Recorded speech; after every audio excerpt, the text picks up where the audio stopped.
Të nderuar teleshikues, pamjet që pat janë shumë të njohura dhe është e tepër t'ju thoshim që i përkasin filmit General Gramofoni, një nga filmat më të shquar të kinematografisë shqiptare.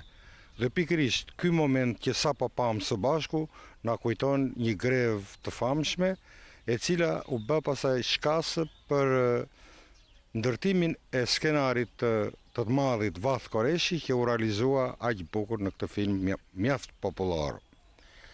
Pra, merret me mend se ne ndodhemi në qytetin e Kuçovës, për cilin do të bëjmë fjalë edhe në këtë emision. Për ta zbërthyer qytetin, si zakonisht kemi ardhur bashkërisht me historianin Iliran Gjika, të cilin e kam këtu pranë. Përshëndetje, profesor. Mi se erdhe në emisionin, nderuar Ilir. Ju përshëndesim nga Kuçova. Dhe diçka tjetër e veçantë, me ne sot ka ardhur gazetari i minjori televizionit Apollon për Vlorën, Vanjel Sako, i cili është bir i këtij qyteti dhe është ai bile që ne uroj mirëseardhje në këtë qytet. Tash po më sjell ndërmend fëmirin edhe nostalgjia gjithmonë është prekse për njerëzit. Me këtë rast unë duhet të falenderoj profesor që më dha mundësinë që edhe Kuçova, që unë kam kënaqësinë ta quaj qytet i intelektualëve, sepse në vitet 60 ishte qyteti më intelektual i Shqipërisë, të pasqyrohet në valët e televizionit tonë. Faleminderit. Faleminderit. Atëherë bashkërisht, siç jemi të tre, këtu përballë kemi një godinë që kuptohet për nga stili, për nga struktura, për nga arkitektura, i takon një kohë shumë të kaluar. Gjithsesi është funksionale edhe ditën e sotme, funksionon si shkollë e mesme e përgjithshme, ose si themi shpesh në gjuhën tonë, gjimnaz. Mi po pikërisht kjo godinë ka qenë, si thuaç, epiqendra e gjithë qytetit. Bëhet fjalë për godinën e shoqërisë AIPA. Mbasi edhe qyteti i Kuçovës zëfill me vitet 20 pikërisht me zbulimin e naftës, për cilën ne po i drejtohemi historianit Iliran Gjika.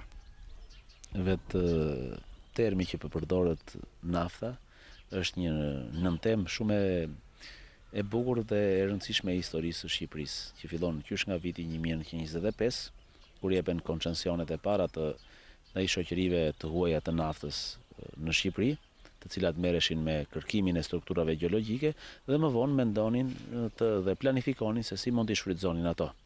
Dhe përfundon deri në ditët e sotme, ku ne, si qytetar të Fierit dhe si përfaqësues të televizionit Apollon, po të qytetit të Fierit, kemi një ndikim shumë të fuqishëm në qytetin tonë, pikërisht nga kjo industri e naftës, dhe i dedikojmë asaj dhe shumë zhvillime të periudhave të kaluara që kanë ndikime të fuqishme dhe në ditët e sotme.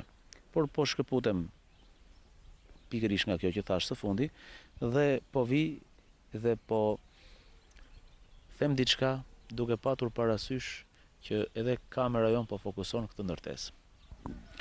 Kjo ndërtesë që ne e shohim, që sot funksionon si shkolla e mesme e përgjithshme Kuçovë, ka shërbyer si zyre administratës së shoqërisë italiane AIPA. Shoqëria AIPA, pra inicialet AIPA, do të thotë ndërmarrja italiane e petrolit, pra e naftës, Shqipëri. Dhe pikërisht në vitin 1929 AIPA e ndërtoi këtë ndërtesë dhe filloi funksionimin e saj me kërkimin dhe me shfrytëzimin e puseve të naftës në Kuçovë. Fillimisht, gjeologët e saj patën sukses në Shqipëri, biles edhe një figurë shumë e lakuar e gjeologjisë, që ka dhënë kontribut në gjeologjinë shqiptare, siç ka qenë profesor Stanislav Zuber, ka qenë i angazhuar i shoqërisë AIPA, një nga njerëzit që ka meritën dhe vëzhgimin e parë në gjeologjinë, në historinë e gjeologjisë shqiptare, pavarësisht se pati një fund të dhimbshëm që vdiq në vitin 1949 në Mosgaboj, në burgjet, në një nga burgjet famkeqe shqiptare. Më fal, ndërpres, megjithatë Kuçova sot e ka nderuar, e ka respektuar Dhe një nga rrugët e Kuçovës mban emrin e inxhinierit të famshëm. Jo vetëm kaq, po Stanislav Zuber është edhe është qytetar nderi i Kuçovës. Unë këtu kam në dorë dhe nuk do të bëj reklam, por kam enciklopedinë e Kuçovës, të autorit Shkëlqim Ago, që është vërtet një vepër e mirëfillt historike, por që dhe është një shembull tipik që duhet ndjekur për të gjitha qytetet tona, të cilat duhet të botojnë libra të tillë, ku të angazhohen historianët profesionistë, njerëz të profesioneve të tjera që mund të shërbejnë pikërisht përpunimit të materiale dhe botimit të librave të tillë. Është një shembull shumë i mirë që Kuçova ose shkëlqimi për Kuçovën e ka zgjitur shumë mirë. Megjithatë, të vim tek piknisja e pyetjes suaj. Pikërisht në vitin 1929 starton edhe shndërrimi i Kuçovës nga një fshat në qytetin e parë industrial në Shqipëri. Megjithatë, përsëri po bëj një parantezë, të nderuar kolegë, siç jemi të tre këtu, me operatorin Uriko Rita 4, mu kujtuan disa shënime të shkrimtarit ton të madh Petro Marko, që ka shkruar nga burgu, pikërisht se si e njohu dhe e pa fundin tragjik të Stanislav Zuberit. Është një nga denoncimet më të forta, sepse nuk po e trajtojmë problemin duke u ndalur tash tek politika, po për mua është një nga denoncimet më të forta, më të ashpra, më realiste që i bëhet një diktature për fatin e një shkencëtari të madh i cili dha aq shumë për kërkim zbulimin e naftës në Shqipëri. Dhe në kohën që ai shkencëtar duhet të ruhej si monument i rrallë, ai pati fatin tragjik të vdiste në burg i braktisur, madje do thosha edhe i përbuzur. Dhe shkrimtari ynë i madh Petro Marko i ngre me të vërtet një homazh të cilin edhe ne siç jemi një grup xhirimi ja drejtojmë kësaj figure të ndritur, të cilin qyteti Kuçovës me të vërtet ka pasur fisnikërin ta përjetësoj duke bërë qytetar nderi, duke i dhënë madje edhe emrin e një rruge Stanislav Zuber. Atëherë ne vazhdojmë sigurisht. Me hapa pikërisht tek faqja. Do të ishte interesante që ja, ne po e vëm para kamerës, pikërisht. Dhe profesor, dhe unë ju them se kam pasur fatin që të lexoj shkrimin se si e përshkruan Petro Marko. Dera e qelistut, ai u hap me vrull dhe rojet hodhën vrikëllimthi një njeri a një kufom që ishte katandisur 40 kg. Pikërisht. Në gjysmë errësirën e qelis, unë i zgjata dorën dhe dëgjova një zot të mekur, por të njohur që më thoshte: "Dhe ju zoti Marko?" Unë mendoja se do t'ju bëja një kërkesë që ju të ndikoni që unë të dilja nga burgu. Kjo po më zhgënjen. Ilir, fati i Zuberit na kujtoi edhe gjithashtu një fat gjithashtu tragjik të një inxhinieri që përbën një nga pikat më të forta të historikut të naftës, inxhinier Alizoti.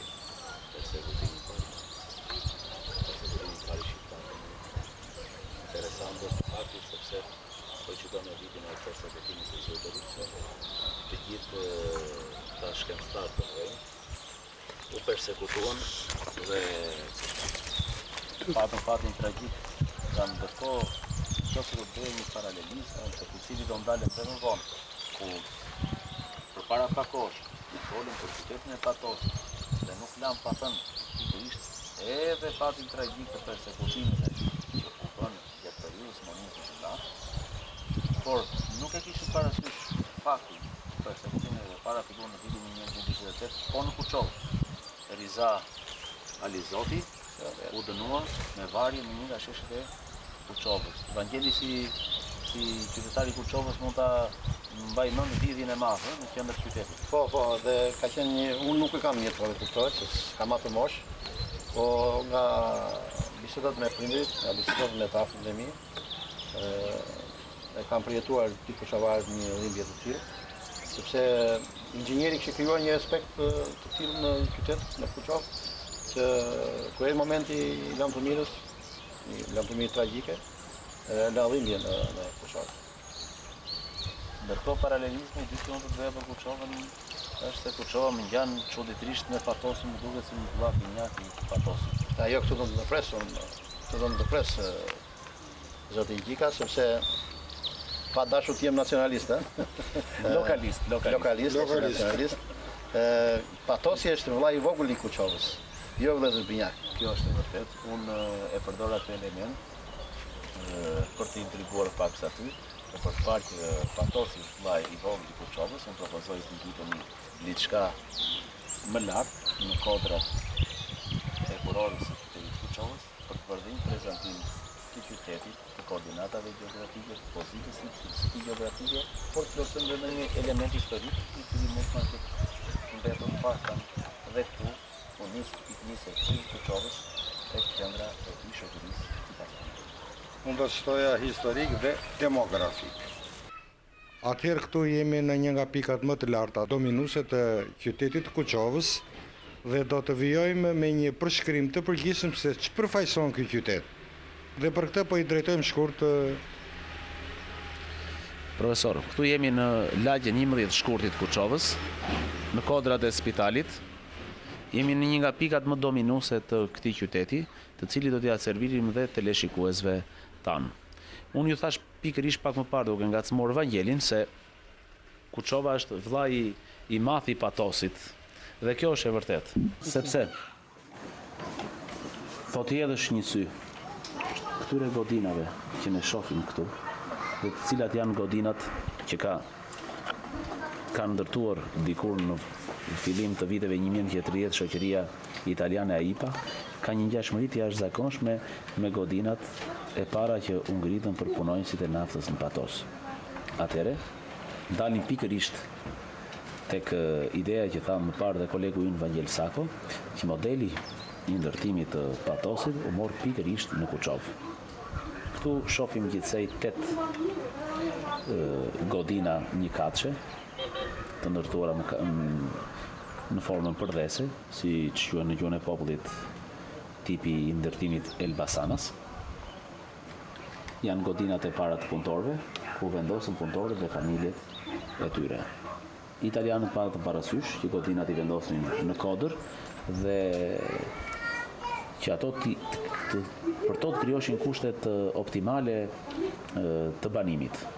Më pas, qyteti ushtri drejt fushës, ku neve shohim në përmjet objektivit kamerës son qytetin e Kuçovës.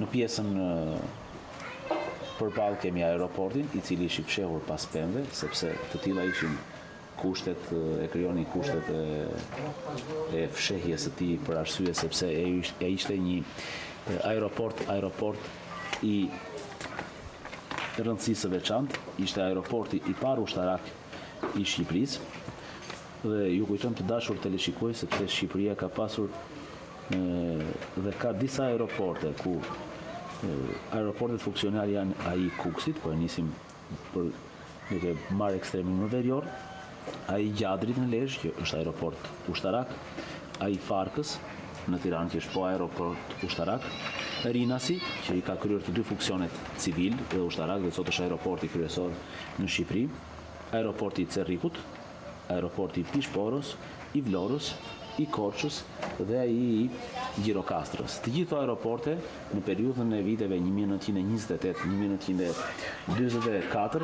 kanë qenë funksional, por më vonë pastaj janë përdorur për qëllime civile dhe ushtarake vetëm disa aeroporte, sidomos ai aeroporti i Rinasit, i Kuçovës, i Gjadrit dhe aeroporti i Vlorës. Shohim ndërtesat dhe shtëpitë e banimit të Kuçovës, shohim ndërmarrjet dhe fabrikat, por më shumë të bie në sy kulla e ftojës dhe Oxhaku i Tecit Kuçovës, që ishte zemra e industrisë së këtij qyteti. Më poshtë depozitat e naftës dhe në një moment nga del përpara një fragment, një meandër i lumit Seman. Duhet thënë se 1 kilometër në veri të qytetit Kuçovës bashkohen dy lumenjt, Osumi dhe Devolli, Osumi 161 km i gjatë dhe Devolli 196 km i gjatë, duke krijuar lumin Seman. Lumi Seman, që është 281 km i gjatë, është lumi i dytë për nga gjatësia i Shqipërisë. Dhe pasi rrjedh 2 kilometra në rrethin e Kuçovës, ai futet në rrethin e Fierit, ku derdhet në deltën e Semanit në detin Adriatik. Për të gjithë qytetarët fierak dhe teleshikuesët e televizionit Apollon, lumi i Semanit është një lum tepër i njohur sepse rrjedh pikërisht në veri të qytetit të Fierit, ku merr me vete dhe gjanicën, pikërisht lumin 42 km i gjatë, që është lumi simboli i qytetit të Fierit. Dikur në rrethinat e Kuçovës ka ekzistuar një shprehje popullore, të cilën e ndeshin dhe sot në etnografinë shqiptare. Flitej për shëmbullimin e Krifit Kozarës.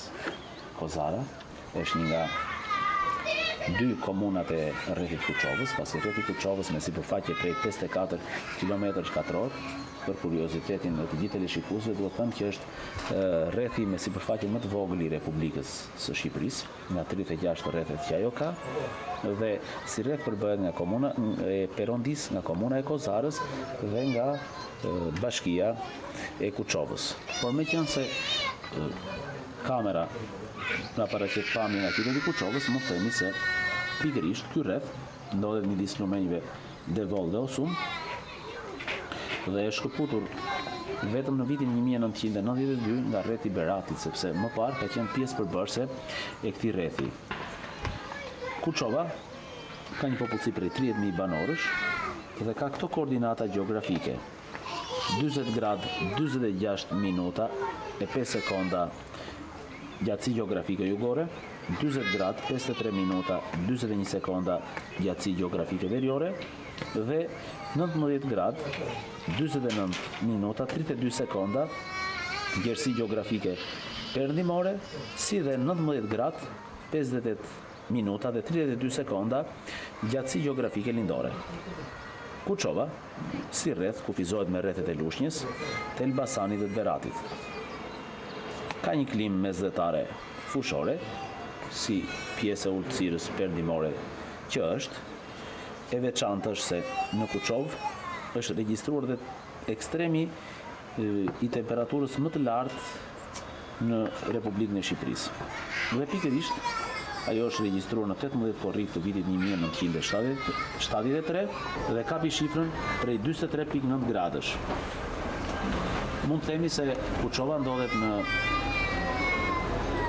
pjesën e ekstremit më lindor të fushës së Myzeqes.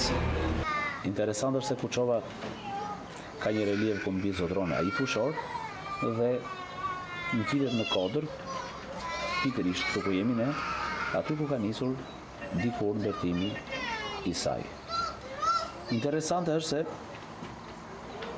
në bisedat që bëheshin në vitet 80 në Shqipërinë socialiste, kur ndiqej me interes të madh sporti i futbollit, që ishte sporti më popullor në Shqipëri, njerëz të ndryshëm komentonin dhe ekipin e futbollit të Kuçovës, por që e quanin qyteti. Kjo pikërisht sepse në vitin 1951 Kuçova e ndroi emrin e saj, Kuçova, dhe u quajt nga regjimi monist me emrin qyteti Stadin, emër të cilën e mbajti deri në vitin 1992, kur mori pikërisht këtë emër të vjetër, emrin e saj origjinal. Ja pra në kamer duket një pjesë e stadiumit Bashkim Sulejmanit, qytetit Kuçovës, ku ka zhvilluar dhe zhvillon ndeshjet e tij ekipi i zemrës së kuçovarëve, Naftëtari, një emër signifikativ, një emër që ka marrë pikërisht spundon e tij nga identiteti i këtij qyteti, qytetit të naftës dhe qytetit naftëtarëve Kuçovës.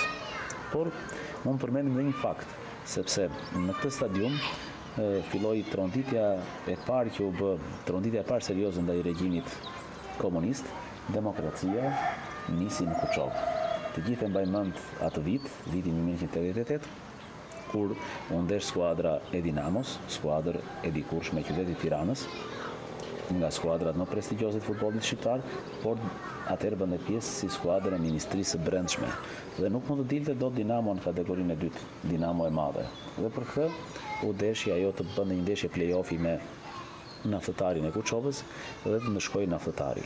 Të gjitha arbitrimet e sajuara dhe kujdesi që Partia Shtetë kishte bërë që Dinamo mos dilte në kategorinë e dytë, por për këtë të ndëshkojë Kuçova, bëri që në stadiumin e Kuçovës të shpërthente një zemrim i jashtëzakonshëm dhe të niste e para revolt kundër regjimit komunist. Pra Kuçova është davandyshja e parë e demokracisë në Shqipëri.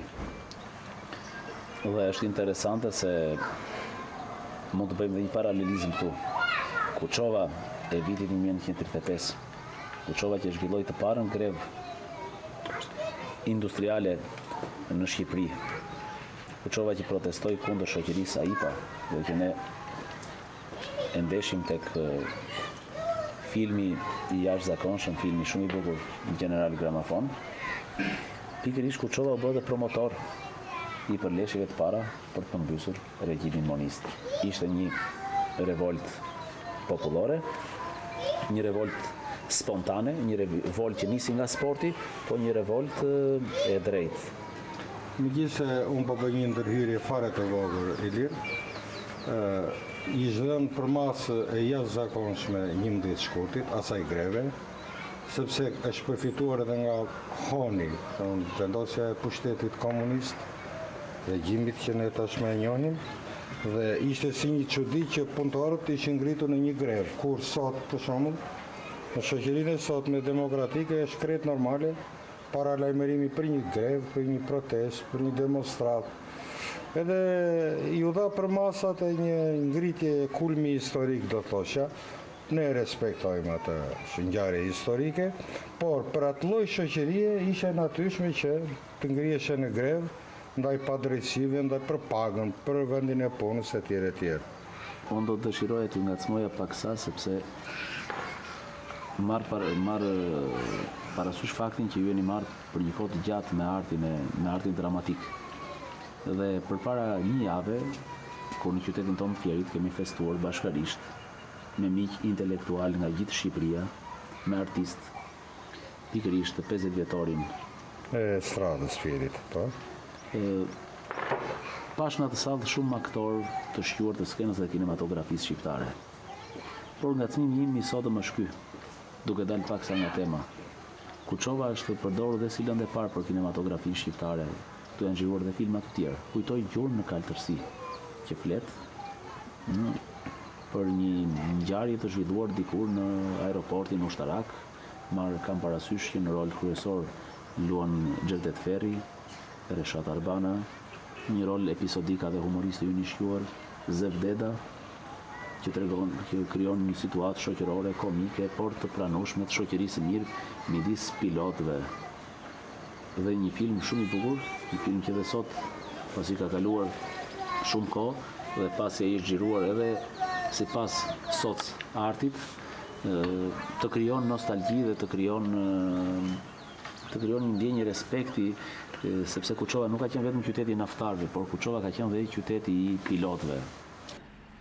Ja ku jemi të tre në sheshin qendror të qytetit të Kuçovës dhe së pari po i drejtohem historianit Ilirian Gjika për të na thënë një përfytyrim më të përgjithshëm parë nga pikërisht nga ky shesh. Në qoftë se atje sipër ne bëm komentin se si nisi qyteti i Kuçovës të shtrihet drejt fushës. Këtu jemi në një tjetër ambient, jemi në momentin aty ku bashkohet pikërisht zona kodrinore me zonën fushore. Jemi në një bregore të lehtë me një pendencë të ëmbël, ku pikërisht këtu italianët vendosën disa ndërtesa të tjera social-kulturore të qytetit. Kineman, që dikur quhej dopo lavoro, pra pas punës, atje ku argëtoheshin punëtorët, pra përveç se banesave të punëtorëve kishin krijuar edhe ambiente të përshtatshme për argëtimin e tyre. Pikërisht pallatin e kulturës, i cili atëherë nuk quhej pallat kulture, por kishte ambiente për argëtimin tjetër të punonjësve. Kishte salla bilardoje, salla ping-pongu, ku Kuçova dha piknisën e parë të ndikimeve perëndimore në Shqipëri. Pikërisht këtu u ideua dhe zona zyrtare ose sheshi qendror i qytetit. Kjo shifet edhe tek palmat. Kjo zonë është kompletuar pastaj me planet rregulluese arkitektonike në periudhën e monizmit. Është një zonë shumë e bukur për të zhvilluar një xhiro të mbasdites, një shëtitje ose një zonë e takimeve zyrtare. Në shpinën tonë, ku fillon brezi me pisha, kemi një pus nafte A197, i cili dhe sot është një simbol pikërisht i simbolikës së veçantë të këtij qyteti, i pusit të nxjerrjes së naftës.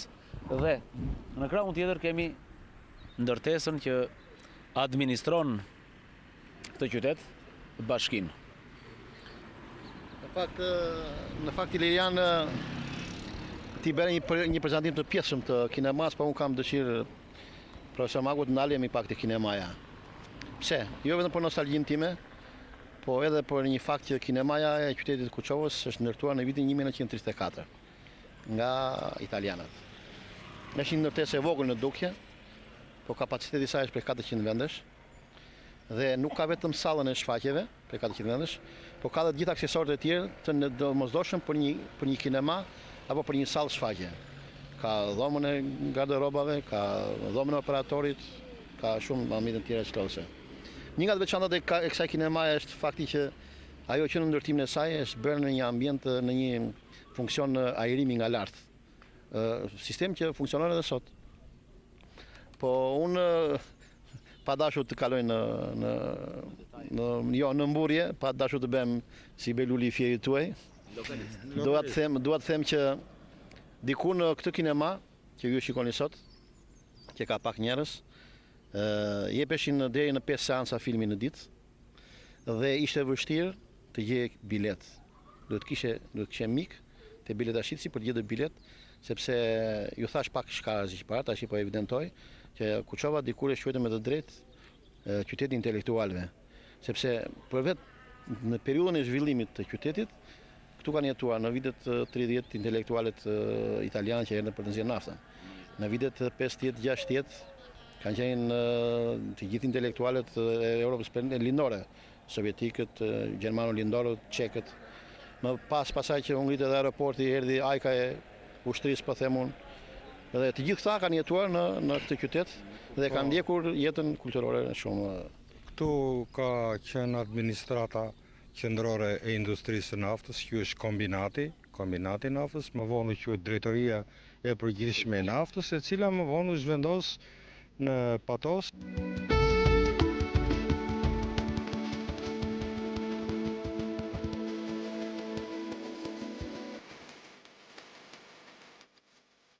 Jemi në zonën industriale të Kuçovës, po pikërisht në zonën e parë industriale të Shqipërisë, aty ku ngrit rafineria e parë e naftës. Dikur në tekstet e gjeografisë së Shqipërisë është bërë ose janë shprehur nocionet e gjeografisë ekonomike, ku është thënë që rafineria e parë e naftës është ndërtuar në Corrik. Pastaj u ndërtua rafineria e naftës në Fier dhe më vonë kombinati i thellë i përpunimit të naftës në Pallësh. Por nuk është thënë diçka për rafinerinë e Kuçovës. Rafineria e parë e naftës është ndërtuar në Kuçovë, është ndërtuar nga italianët dhe gjatë viteve të luftës botërore është përdorur intensivisht nga të dy fuqitë pushtuese në Shqipëri, si nga italianët, ashtu edhe nga gjermanët, makina e tyre e luftës, por edhe makina që administronte administratën, po themi makina supershtetërore, detyrimisht, burimet ekonomike i donte vendas, dhe pikërisht kjo ka qenë, kjo ndërtesë që sot është rënoj dhe gërmadh, ndërtesa e rafinerisë së parë të naftës. Dhe ashtu siç e tham, kjo relike që pas shumë vitesh, siç është titulli i misionit ton, Jurmime historike dhe arkeologjike, mund të mbulohet nga dherat dhe mund të zbulohet nga arkeologët, por sot është në këtë gjendje dhe po e zbulojmë ne nëpërmjet pikërisht këtij emisionit ton, është rënoja e të parës rafineri nafte në Shqipëri. Ndërkohë që jemi mbështetur tek ky mur, i cili është më se në mos gaboj 80 e ca vjeçar, shohim nga një pamje tjetër qytetin e Kuçovës.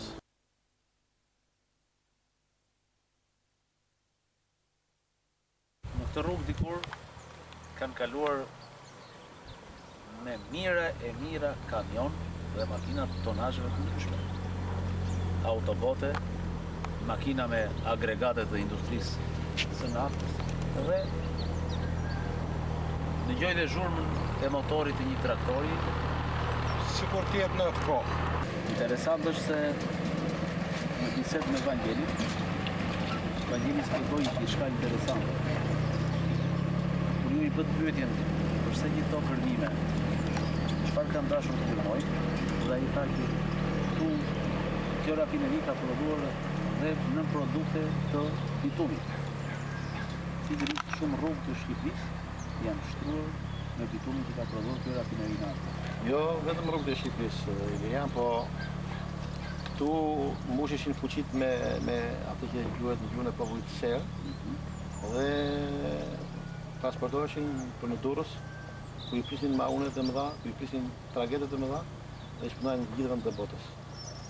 Dhe me që ti ke qef me ato të vjetrat, dhe po të edhe një sy do t'i lutesha Noriut, ta shkojnë që pranë qytetit është një kjo hapësirë që mund të quhet ose mund të duket sikur po zbulohet Bylysi apo Amantja apo Apolloni, po në fakt Apollonia, po në fakt është gërmimi i qytetarëve të Kuçovës për të zbuluar mbeturinat e për të jetuar sepse bitumit.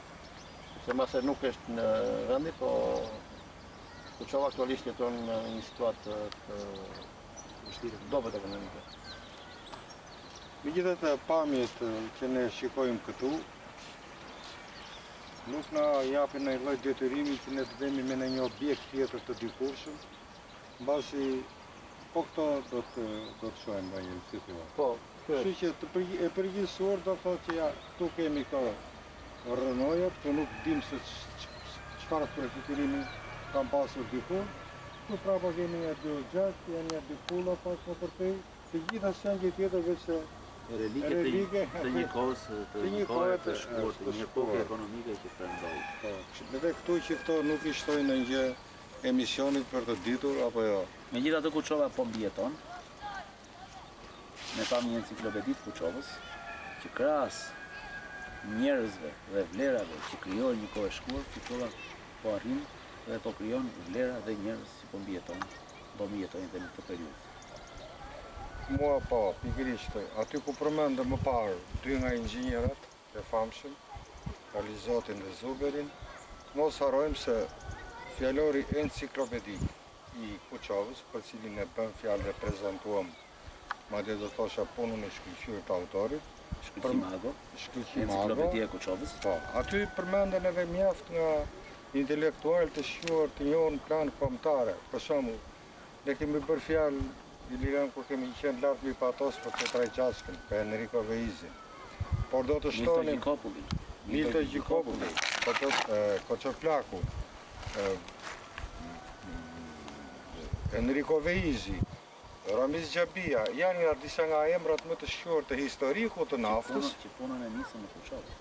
Punën e nisën në Kuçovë dhe neve pa e politizuar dhe pa u ndalur, domethënë këta janë emra që kanë përbërë shkencë dhe si të tillë i nderojmë edhe ata shumit dhe autorit që i ka futur në këtë enciklopedi, se për kohën e tyre ata kanë dhënë. Ndërkohë, unë në fakt Ilian, për shumaku pa dashur të në president, po ku foli çfarë për historinë artistike të Kuçovës, ju përmendet në Gjulieta Kullun, sepse në gjithë më të zotë ju Firakëve na e morët, megjithatë krijuan një binom të bukur artistik.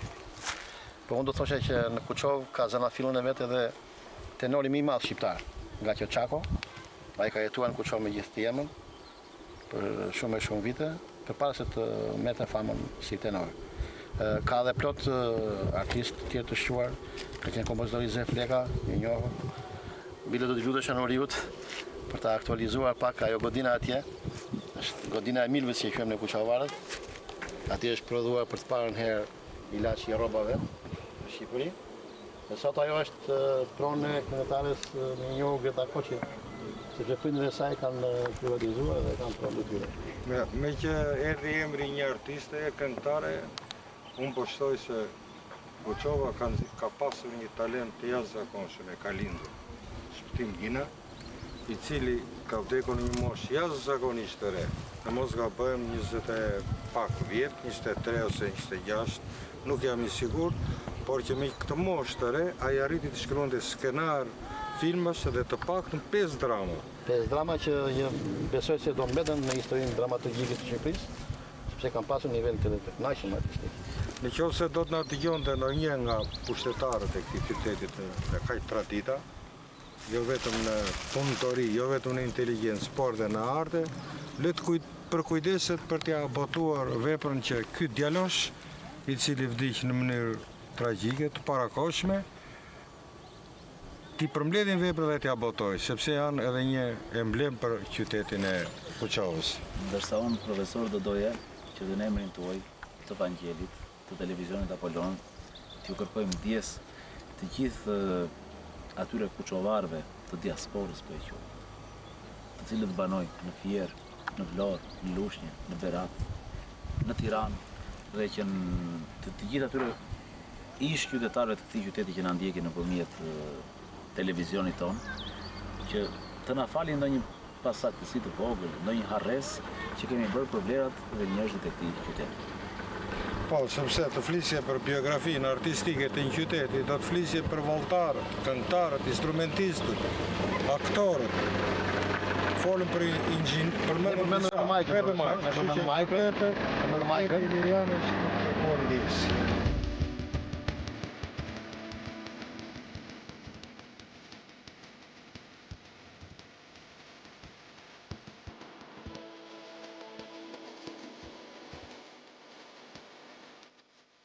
Ky është aeroporti i Kuçovës.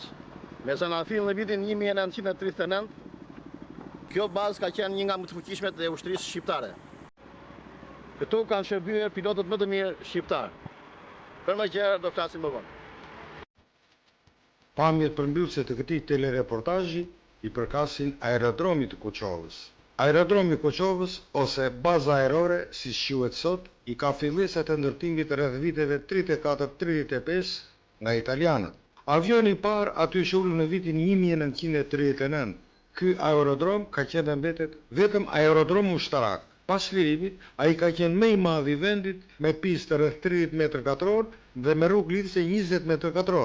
Në 24 prill të vitit 1951, këtu u krijua regjimenti i aviacionit ushtarak shqiptar, kurse më 15 maj të vitit 1955 u themelua regjimenti Peza 23. Komandanti i parë i këtij aviacioni ka qenë Niko Hoxha, kurse aktualisht komandant është major Tomor Dyrmo.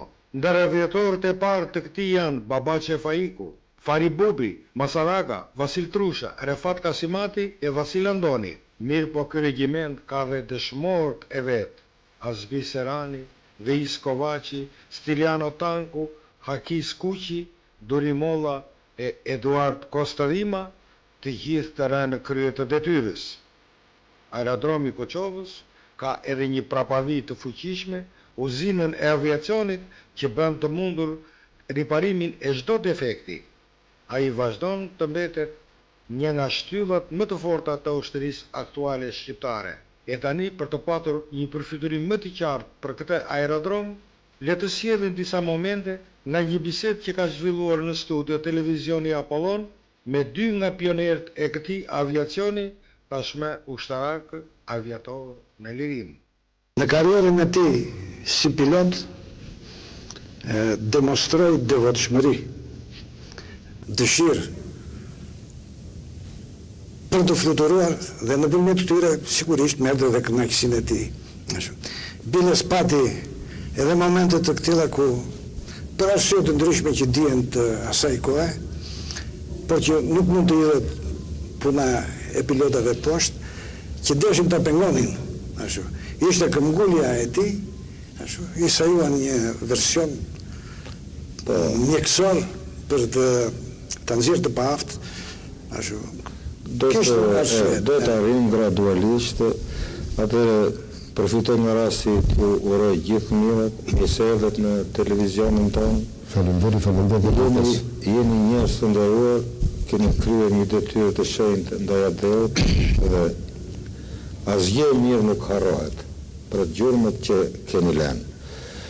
Po, vërtet, teleshikuesi i cili çdo mosh do të ishte vërtet kurioztar, sepse është një ëndër ndoshta është e të gjithëve, se pjesa më e madhe që udhtojnë janë udhëtar thjesht, por të ngjitesh në qiej, them që ndoshta ka pasur të bëjmë në një ëndër të hershme të voglis Vasil, apo si erdhi kjo që gjendesh midis tokës dhe qiellit e pastaj në qiell? Si çdo njeri ka ëndrat e veta. Edhe unë kam qenë në shkollën e kadetat, në shkollën e bashkuara, aty në konsulta, në abet, në shokët, shikonin avionat e letë asaj kohë, edhe kishim dëshirë, sepse na dukesh një diçka shumë e lartë të ngrihesh në ajër. Edhe të them të drejtën, si muzikar jam, as më kishe vatën në mend kuptimin kështu që të qosha në ajër. Edhe haberën ajo shkencë nuk isha shumë. Megjithatë, së bashku me shokë të tjerë, më dha dhe më aty, në 51-shit, të dilja jashtë në Rusi, edhe të mësoja për pilot.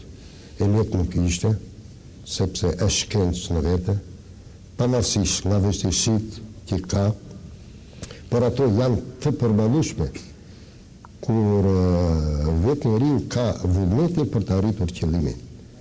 Sepse edhe neve të vëllë që në qojnë atje, kombi janë, kërkon dhe nga neve i të ati që për atë dhe që në qojnë të dilim sa më mirë, që të ndoronim kombin tonë. Edhe neve të këtëme çdo hap të tonë në kishim shumë parasysh. Për shembull, do të isha përveç studimeve që keni kryer, përveç ngarkesës Muhamede që do ta qonim studio.